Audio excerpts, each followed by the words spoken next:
The person of Alan Greenspan was where this two-sided worldview first became a polished political innovation.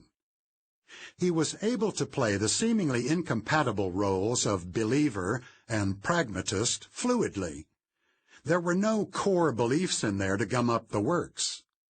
It's not hard to imagine that even as Greenspan sat in Rand's apartment, cheerfully debating the proofs of his own existence, he was inwardly cognizant of what complete goofballs his friends were, how quickly their absolutist dictums would wilt in actual practice.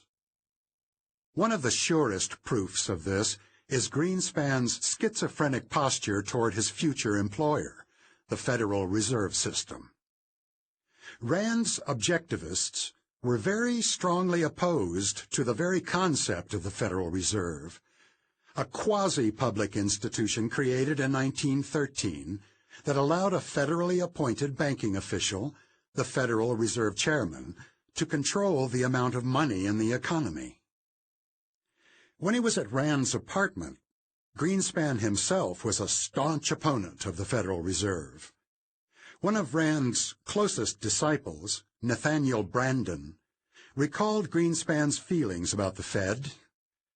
A number of our talks centered on the Federal Reserve Board's role in influencing the economy by manipulating the money supply, Brandon recalled. Greenspan spoke with vigor and intensity about a totally free banking system. Throughout the 50s and 60s, Greenspan adhered strictly to Rand's beliefs.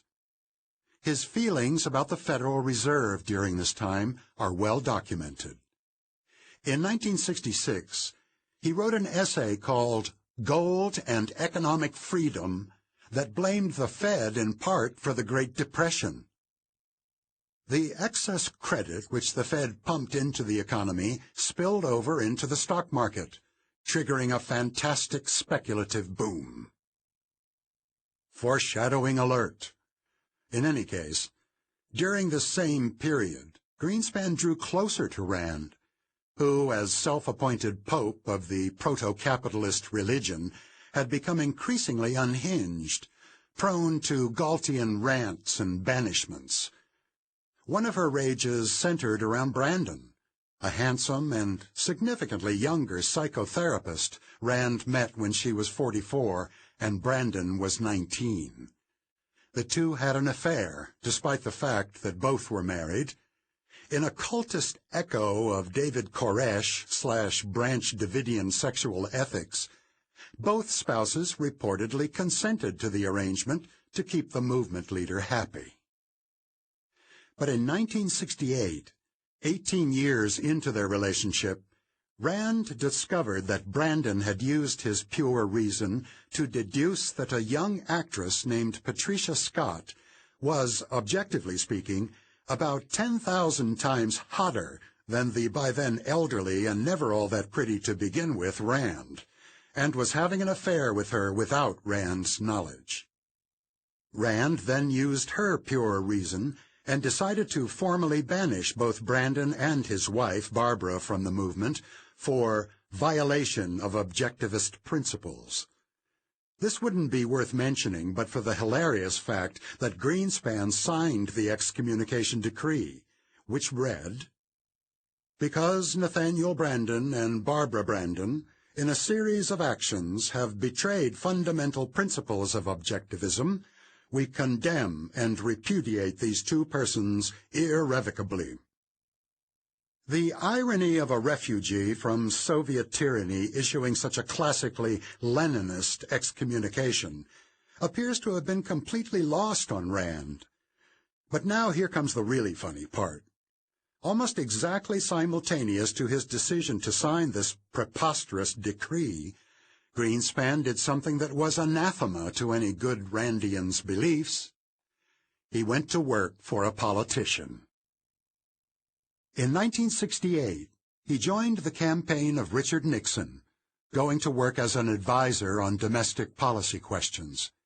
He then worked for Nixon's Bureau of the Budget during the transition after Nixon's victory over Humphrey. This was a precursor to an appointment to serve on Gerald Ford's Council of Economic Advisers in 1974. He later ingratiated himself into the campaign of Ronald Reagan in 1980, served on a committee to reform Social Security, and ultimately went on to become Federal Reserve Chief in 1987. There is a whole story about Greenspan's career as a private economist that took place in the intervening years, but for now, the salient fact about Greenspan is that this is a person who grew up in an intellectual atmosphere where collaboration with the government in any way was considered a traitorous offense, but who nonetheless spent most of his adult life involved in government in one way or another. He told the New York Times Magazine in 1976 that he rationalized his decision to join the government thusly: "I could have a real effect." Toward the end of her life, even Rand began to wonder about Greenspan's commitment to the faith, leading to one of the few genuinely salient observations she ever made in her whole silly life. "I think that Alan basically is a social climber," she said.